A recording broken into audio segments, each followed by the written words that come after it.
All right, let's get started with 3-4 operations on functions and composites of functions. So we're going to do two big things today. We're going to add, subtract, multiply, and divide two different functions together. That'll be the first thing we do. And we're going to introduce composite functions, talk about what that means. For both of these, we're going to be worried about the domain of the functions that result.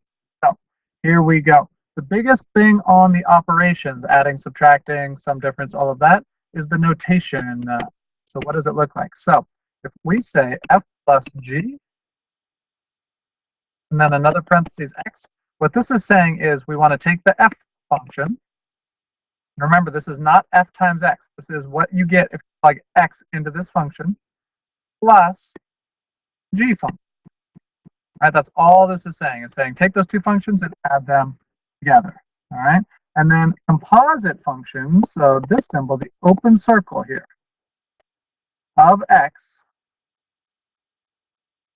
what that means is you're going to take f, and the input for f is the entirety of the g function. You're going to take the g function and plug it into the f function. If we wrote it the other way around, g of f, that means we would take the f function and plug it into the g function. So this would be our input. So whatever comes second would be the input. All right, here we go. So let's take these first two functions. We're going to find the sum, difference, product, and quotient. So for the sum, f plus g of x, we're just going to add them together. We will get the square root of x minus 1 plus the square root of 4 minus x. Now, you are not allowed to add those together because you do not have the same thing underneath the radical. So we are done. That is your sum. Let's do the subtraction, the difference, f minus g of x.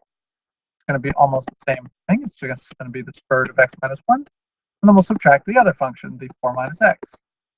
For the quotient, f times g of x, we would have the square root of, and we would multiply them together. Now, since it's multiplying, we are allowed to multiply them together underneath the radical. And lastly, we're going to take the quotient, f over g of x, and we would get the square root of x minus 1 divided by the square root of 4 minus x. Right? Now, we do oftentimes have to rationalize the denominator. We're not going to worry about that here, so we'll leave that just like that. All right, let's talk about the domain. So the domain is going to be, the domain of the final is going to be the intersection of the domain of both of the original functions. So let's take a look. Since this is a square root, remember that whatever's underneath the square root has to be greater than or equal to 0, because you can't square root negatives. So we're going to say x minus 1 has to be greater than or equal to 0, and 4 minus x also has to be greater than or equal to 0. So we're going to add 1, and we'll say x is greater than or equal to 1. We're going to add x, and this will be 4 is greater than or equal to x, which is the same thing as saying x is less than or equal to 4. So we need to be less than 4 and bigger than 1. That means we are in between 1 and 4, and we can touch both. Okay, so that's the domain for the sum. That's the domain for the difference. That's the domain for the quotient. But the only change for the, for the product, for the quotient, the only change for the quotient is that the denominator cannot equal 0, right? We can't divide by 0. So on this one, instead of saying 4 minus x is greater than or equal to 0, we would just say 4 minus x is greater than 0. So in this case, we would still touch the 1, but we would get really close to the 4, not be able to touch it now, because if it was equal to 4, 4 minus 4 is 0, and we'd be dividing by 4. Okay, your turn. See if you can find the sum, f plus g, and then state the domain. Okay, f plus g of x is the square root of x plus 3 plus the square root of 1 minus x. Let's find the domain. X plus 3 must be greater than or equal to 0, and 1 plus minus x must be greater than or equal to 0. So x will be greater than or equal to 3 with a negative, and 1 will be greater than or equal to x. So we're going to be bigger than negative 3, here's domain, and we're going to be smaller than or equal to 1. Okay, let's do one more with a quotient. So in this one, f over g Oh, sorry, these are capital F's and capital G's. Of x is equal to the square root of x over the absolute value of x minus 3. So in this case, greater than or equal to 0 because it's underneath the square root. And also, x minus 3 cannot equal 0 because that would make the denominator 0. So x cannot equal 3. All right, so what's our domain? The domain here would be we're greater than or equal to 0. We start at 0. We go until 3. We can't touch 3. And remember, we do the union for saying two separate pieces. And then we'll go past 3 and keep going forever. So we'll go to infinity. That's your domain. Your turn. Give it a shot.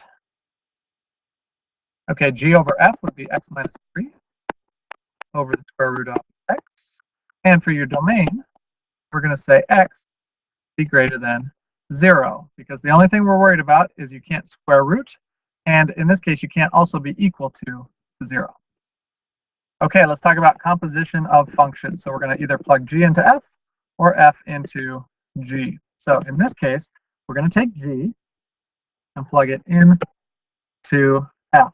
So this is saying wherever we see an x in the f function, we're going to replace it with all of g. So f of g of x would normally be something squared. So if you get tripped up with this, leave yourself a nice big box for the x. Anywhere you see an x in the original function, the outer function, put a big box. That's being squared, and then plus 1. Okay, what gets put into that box? Whatever the g function is. So in this case, x minus 3.